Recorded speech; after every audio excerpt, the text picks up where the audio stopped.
गोविन्द केसीको जगमा बनेको सरकारले खान्छ र एउटा सम्झौता के भएको छ तपाईँलाई थाहा छ? सुशीला कार्कीलाई राष्ट्रपति बनाउने, पालन शाह प्रधानमन्त्री बन्ने, अनि तपाईँको चाहिँ नि हाम्रो रवि लामिछाने गृहमन्त्री बन्ने, अनि अरू सोनिम वाग्लेहरू अर्थमन्त्री बन्ने, अनि त्यस पछाडि टिप स्टेटले कब्जा गर्यो, च्युजहरूले कब्जा गरे देश। 18 वर्षदेखि बिर्सिएको राजालाई पूर्व राजा लेख्न लगाइयो। तर मैले बौद्ध किराँत सहितको हिन्दू अधिराज्य र राज संस्था स्थापना गर्नको लागि संविधान संशोधन गर्ने कार्यदल बनाउनलाई नि आयोग बनाउनलाई मैले कमसेकम प्रधानमन्त्रीलाई साइन गराएँ, क्याबिनेटबाट पास गराएँ। क्या गराएँ नि त? व्यापारीहरूको राजालाई त्यति कमसेकम त्यो एउटा फिल गराइदिएँ। मैले गर्दै कर्तव्य मैले पुरा गरेँ। म चुनावमा लड्न जाने मान्छे होइन, म त्यसरी चुनावमा लड्न जान्न। र अहिले पनि म नेपाली जनतालाई के भन्छु भने चुनाव बहिष्कार गरौँ। नेपाल बचाउने यो अन्तिम समय छ। तपाईँहरूले चुनाव बहिष्कार गर्नुहोस्। तपाईँहरूको हातमा के अधिकार छ भने तपाईँहरू कोही नेपाली जनता चुनावमा नजानुहोस्। तपाईँहरू यदि चुनावमा जानुहुन्छ भने अब देश सिद्धिँदैछ, अब देश रहँदैन। तपाईँहरू यो कुरा बुझ्नुहोस् भन्दै म अहिले बिदा लिन्छु।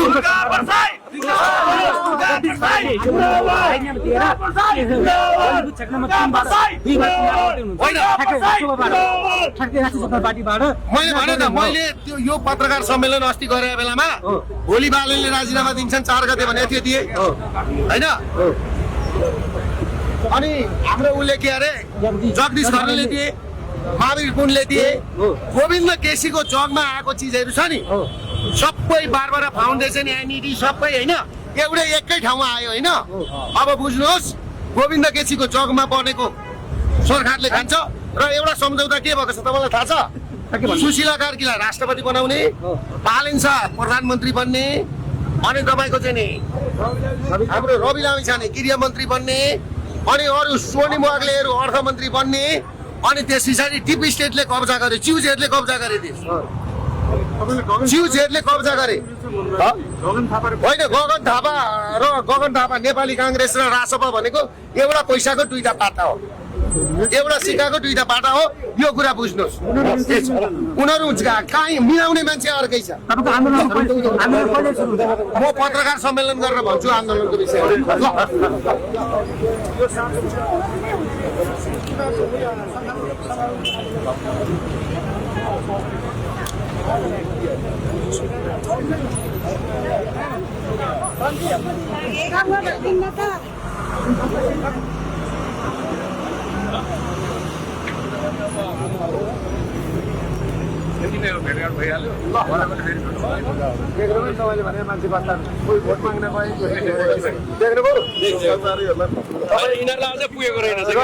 यतातिर राजा चाहिन्छ, हिन्दू राज्य चाहिन्छ भन्छ, अनि उता भोट माग्न जान्छन् खाले होइन। अनि तपाईँले भन्नुहुन्थ्यो नि एकजना हाम्रो फिल्मको हिरो महान मान्छे भन्नुहुन्थ्यो नि, उहाँ जानुहुन्छ बालन र रवि मिल्नुपर्छ भन्नुहुन्छ, अनि यता राजा खोज्नुहुन्छ हो। अनि यस्ता डुएल रोल गरेका मान्छेसँग हिँडेर गलत मान्छेसँग हिँडेर यात्रा तय गर्न खोज्यो भने नि दाइ गीतामा के भनेको छ? तिमी साँच्चै अघि बढ्छौ भने बरु झुटाहरूको साथ लिनुभन्दा एक्लै अघि बढ भनेर म एक्लै हिँडेको र दुर्गा वर्ष यो देशको लागि एक्लै काफी छ।